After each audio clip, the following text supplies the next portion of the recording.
अशोक जी, अशोक जी, कहाँ हैं आप? हेलो। ये क्या, गौतम बुद्ध का पोज? मकान मालिक को दे रहा हूँ मैं भाड़े का डोज। वो तो चला गया, अब आप नीचे उतर आइए। मैं रोज रोज आपको तकलीफ देता हूँ। I am sorry. कोई बात नहीं। खैर, ये लो। अरे नहीं नहीं। अरे ले लो, गाजर का हलवा है। मैं खामखा आपको तकलीफ देता रहता हूँ। आज भी आपका मकान मालिक कान कटे बकरे की तरह चिल्ला रहा था।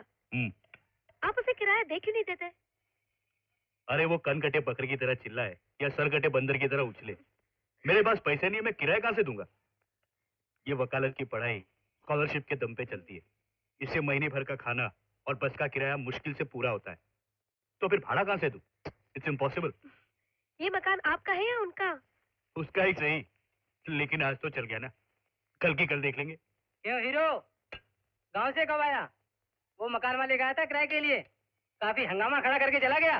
अरे दिल्ली की फ्लाइट से उतरकर उसके मुंह पे किराया मारकर बस सीधा वहीं से यहाँ चला रहा हूँ। हाँ, मुझे भी यही लगा। क्यों, ये क्या चक्कर है? आपने उसे झूठ क्यों बोला? अरे जैसा उसने पूछा मैंने वैसा ही जवाब दे दिया। अरे एक चीज तो मैं भूल ही गया। क्या? मैंने लाइब्रेरी की फीस नहीं भरी। आपने अब तक लाइब्रेरी की फीस ही नहीं भरी है? कोई बात नहीं, कल आखिरी दिन है, बाद में फाइन के साथ भर दूंगा। 120 रुपए कम रकम नहीं है। ये लो। नहीं। अरे ले लो। नहीं, मैं ऐसा नहीं कर सकता। नहीं? नहीं, मैं इसे नहीं ले सकता। तो ठीक है। मैं इसे ले लेता। अरे मिल गया, मिल गया, मिल गया। लालन जी वो ए लड़की, तू बीच में मत बोल। क्यों मियाँ, जब से मकान किराए पे लिया है उसके बाद आज देख रहा हूँ शक्ल। हाय हाय हाय, क्या खा खा के कुप्पा हुए जा रही हो? भाई थोड़ा हमको भी दो। खिला दो। अरे वाह, अबे जो हलवा नहीं खिला सकता वो किराया क्या देगा? लेकिन आज मैं लेने नहीं, बताने आया हूँ कि कल सुबह 9 बजे तक अगर तूने किराए के पैसे नहीं चुकाए तो मैं तुझे अपनी खुदकुशी का जिम्मेदार ठहराकर जेब में चिट्ठी डालकर ट्रेन के नीचे कट मारूंगा। तो खेलते तू जरूर मरेगा, क्योंकि इसने तो कभी किराए के पैसे देने हैं नहीं, लेकिन मरने से पहले मुझे मेरा हिसाब किताब समझा के मरना। देख तो सबको झेलते झेलते मेरा तो दम ही निकल जाना है। ऐसा नहीं करना। ओए मर जाने है, फुलेल की मार खाए कौवे की तरह मेरा मुंह क्या देख रहा है? चल कार चल, बैग का दूध निकाल। अरे चल रही हूँ। अरे सवेरे 9 बजे, सवेरे 9 बजे याद रखियो। ए, उसके बाद क्या हुआ बता ना। अरे यार कोर्ट का टाइम हो गया, गुरुजी हम लोगों का वेट कर रहे होंगे। चलो। हाँ चलो चलो चलो। बिल्डिंग इंडिया में बनवाता है और चाहता है कि उसकी नींव मैं अमेरिका तक डालूं। इतने कंकड़ और पत्थर क्या मैं चोरी करके लाऊं? सर, सर, वो फर्जी हॉस्टल जो हमने कभी बनवाया ही नहीं, उस हॉस्टल के फाइल की इंक्वायरी अब शुरू हो गई है। होम मिनिस्टर के सेक्रेटरी ने मुझे अभी अभी बताया। अपना माथा पीट, पीट अपना माथा। तुझे क्या लगता है कि मैं मर गया हूं? इंक्वायरी ऑफिसर के आने से क्या होगा? दांत उखाड़ लेगा क्या? सर, यही वो जगह है जिस हॉस्टल का सर्वे नंबर आपकी फाइल में है। सर्वे नंबर को छोड़ो, ये बताओ कि हॉस्टल का। सर, आपसे पहले जितने भी ऑफिसर आए हैं उन्होंने हॉस्टल ना होते हुए अपनी रिपोर्ट में लिखा है कि इस खाली जगह पर हॉस्टल है। ना होने पर भी लिखा गया है कि हॉस्टल है। Stop the jeep.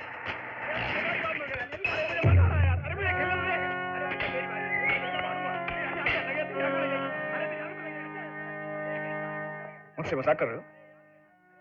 तुम्हारा मतलब है कि इतने दिनों तक बगैर हॉस्टल बनाए हुए दुनिया को बताते रहे कि हॉस्टल बना हुआ है?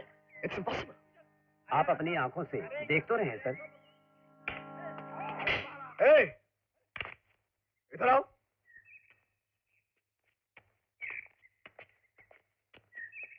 क्या है साहब? सरोजनी हॉस्टल का आपको दिखता नहीं? वो रहा सामने, ये चौकीदार, ये वार्डन, ये स्टोर कीपर और मैं इंचार्ज। Shut up. जो हॉस्टल मुझे नहीं दिखाई दे रहा है वो तुझे कैसे दिख रहा है? जिस तरह ईश्वर की पवित्र ज्योति सबको दिखाई नहीं देती, सिर्फ उसके भक्ति देख पाते हैं, उसी तरह जो लोग विद्यासागर जी को अपना ईश्वर मान लेते हैं उन्हीं को ये हॉस्टल नजर आता है। इस 7 मंजिल की बिल्डिंग को बनाने में हमने अपना सारा खून पसीना एक कर डाला साहब। पूरा मार्बल लगेला साहब, और चिकनाई इतनी है कि आदमी संभल के नहीं चले तो गिर जाए। हाँ। तुम्हें क्या मैं पागल नजर आता हूँ? बताओ सच क्या है? सच नंबर 1, यहाँ पर सरोजनी हॉस्टल है। सच नंबर 2, इसकी छत के नीचे 1000 बच्चे रहते हैं। सच नंबर 3, जिन पर हर महीना 3 लाख रुपया खर्च होता है। जल्दी लिख लो वरना भूल जाओगे। छोड़ो, ज्यादा शाना मत बनो साहब। सोचता कि तू एक रुको रुको प्लीज, छोड़ दीजिए सर प्लीज।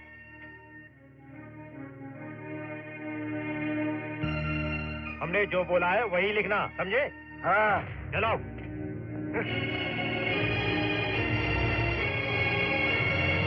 मैं इसके बारे में विद्यासागर से खुद पूछूंगा।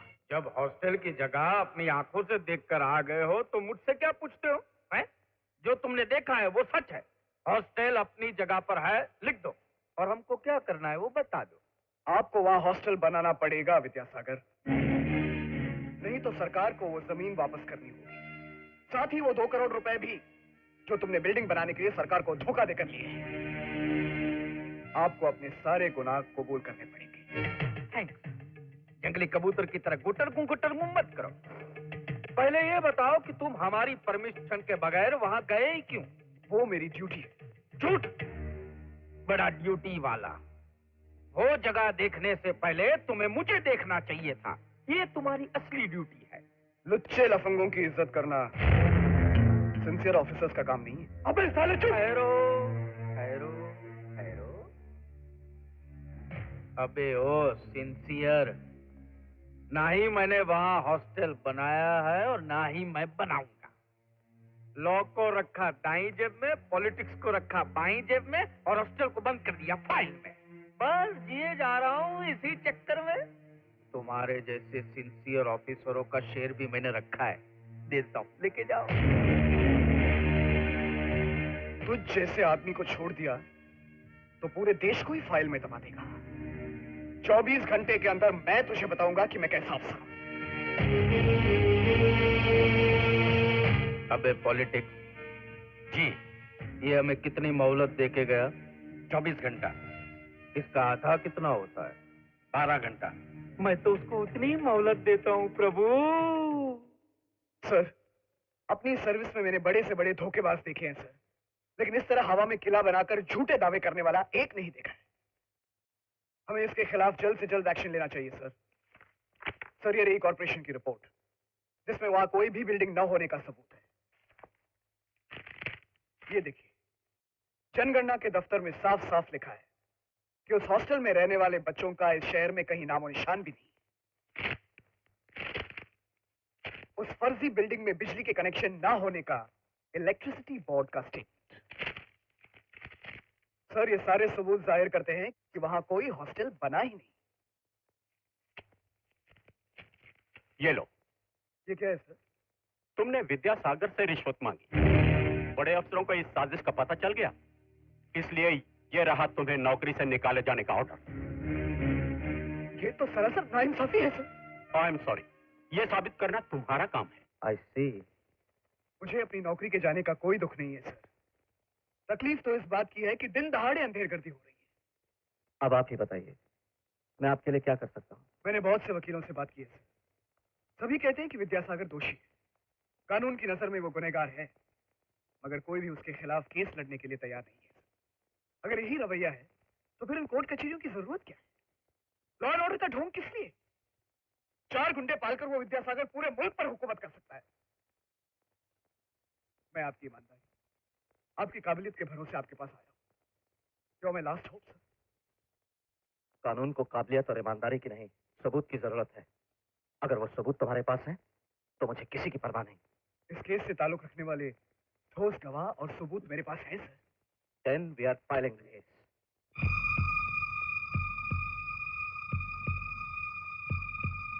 Well, now we all know the details of the case. Ravi, अगर तुम होते तो इस केस को कैसे डील करते? सर, इस केस के बारे में हम सब एक ही फैसले पर पहुंचे हैं। हाँ, कौन सा फैसला? सर, हमसे पूछने से अच्छा आप अशोक से ही पूछ लीजिए। हाँ, मैं भी यही चाहती हूँ। उससे क्या पूछो? उससे पूछूंगा तो एक ही जवाब मिलेगा कि विद्यासागर के जिस्म के टुकड़े टुकड़े कर दो। अगर आप मेरी बात माने तो उसका सोल्यूशन यही है, लेकिन आप तो मेरी बात मानेंगे नहीं, इसलिए एक छोटा सा आइडिया। क्या है?